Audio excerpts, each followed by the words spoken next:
Good morning, everybody. Thank you, Mark, for that introduction and for your valuable insights to kick off the conference. I would be remiss if I didn't say at the outset how much of a pleasure it has been to work with you over the years. I believe I speak for everyone here today and the entire Canadian P3 community when I say thank you for your tireless work, leadership, wisdom, dedication to the Council and to the whole industry.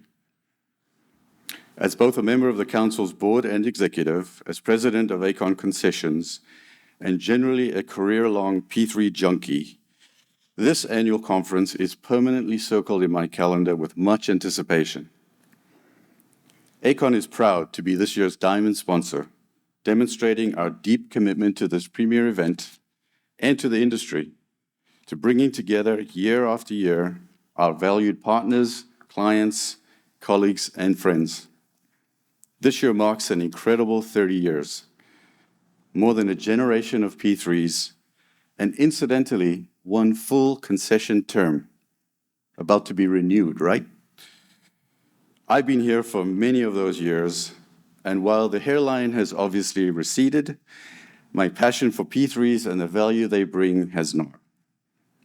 At Aecon, we have long valued the opportunity this conference provides to come together, reconnect, exchange new ideas, and this year is no different. Coming together is the essence of partnership. As Mark mentioned, the most important P in P3s. And Zoom and Teams simply don't cut it, do they? Seeing so many people come together on a Monday morning without making attendance mandatory is impressive these days. In all seriousness, it's really great to see so many familiar faces in person after a rather sterile couple of years.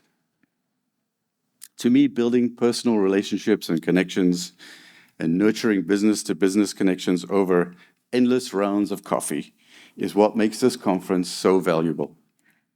Whether you're involved in P3s as a developer or on the delivery side or a public sector client, delivering on your promised outcomes to your stakeholders, there's no question that the relationships forged right here help us achieve success and overcome challenges. Aecon has been a pioneer and champion of the P3 model going back to the early days of 407 and Highway 104 in Nova Scotia. The model has had much success over the past 3 decades, delivering all types of projects across Canada, and its successes also echo loudly across the globe.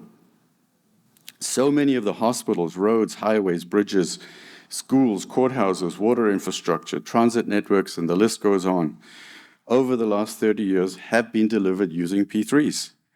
That is something to celebrate. It is also a point worthy of full acknowledgement. It is, I submit, impossible to separate the extraordinary delivery of best-in-class, nation-building Canadian infrastructure from the fact that P3s was the delivery instrument in so many cases. In this regard, Canada has been a global leader in P3s, and much of the credit goes to the people and organizations attending the C2P3 conference. From Aecon's perspective, we've also successfully exported Canadian development, engineering, and construction expertise to global markets, and always through a Team Canada approach. Signature projects like the Cross-Israel Toll Highway, the Quito International Airport in Ecuador, and the Bermuda International Airport redevelopment, the recipient of the Council's Gold Award last year and now a case study. These successes, involving dozens of Canadian companies alongside Aecon, were directly born out of the experiences and skills we developed right here at home. Domestically, Aecon has played an important role in forming the partnerships for many P3 projects, including the UP Express, Eglinton Crosstown, Waterloo Light Rail, Regina Water, Go On Corridor, Gordie Howe International Bridge, and many others. We all understand that if we want to continue to be leaders, agility and continuous improvement are paramount. This is universally true for people, for businesses, and for entire industries. Let's recognize, though, that what is needed is forward movement, not wholesale change. The challenges of yesterday, today, and the future will inevitably require extraordinary bonds of partnership and collaboration between the public and private sectors. Just another way of saying P3s are here to stay in substance, albeit with evolving form. The P3 model was fundamentally created as a framework to help meet the challenge of a generational build-out of infrastructure, and it has been extremely successful in doing so, in part because it has been so adaptable to the winds of change and the needs of its stakeholders.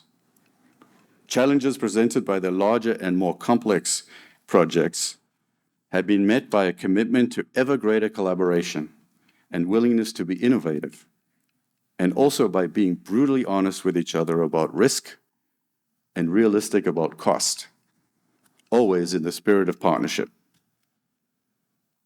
Even as we look to embrace broader frameworks, we're also witnessing immeasurable opportunities for public-private sector partnerships in helping to tackle the challenges arising due to climate change and resulting global commitments to decarbonization and energy transition. This phenomenon will transform the global economy and will call upon the same pioneering thinking that all of us put into the delivery of the conventional infrastructure agenda. The very same attitude towards partnerships, and almost certainly calling upon just about every person and organization in this room to contribute. Inasmuch as the P3 model is rooted in partnerships by definition, this conference is its home.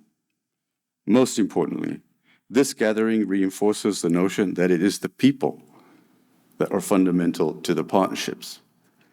Looking around, I can say without hesitation that the Canadian P3 industry represents the most extraordinary talent ecosystem in the world. From development to financing to legal, technical, project management, public policy, and advocacy, our most important asset is our people. Sustaining and continuously developing this talent pool as we continue to evolve partnership models is important, not only for public and private sectors, but for Canada as a whole, as to both our global competitiveness and our ability to sustain our quality of life through high-quality public infrastructure. Admittedly, and as Mark mentioned too, the P3 model does feel like it is at an inflection point, maybe more so than ever before. That is a challenge we willingly embrace, because it is to be tackled by these twin gifts we have of an extraordinary talent pool with an exceptional partnership culture. Of course, it is good to see that our federal, provincial, and local governments remain committed to investing in infrastructure as part of the economic recovery following the pandemic. That's good news for all of us. At Aecon, it has been incredible to see how our teams have expertly adapted to a rapidly changing operating environment over the past few years. Change seems to be part of the natural order. Let's roll with it. Because moving forward with building and advancing the P3 model will not only ensure that our economy is more resilient for years to come, it will also result in Canada attracting top-tier talent from around the world and offering employment to hundreds of thousands of workers up and down the value chain. Looking ahead to just the next 2 days, there's much to be excited about. As Lisa Mitchell, our new president and CEO, will delve into shortly, the Council is more equipped than ever to help us all achieve our goals amid the current economic and societal headwinds we're all navigating. The conference is a key opportunity to nurture our existing partnerships, cement new ones, to ensure we continue to build Canada's legacy for generations to come. With that, I'll hand over to Lisa. Thank you very much.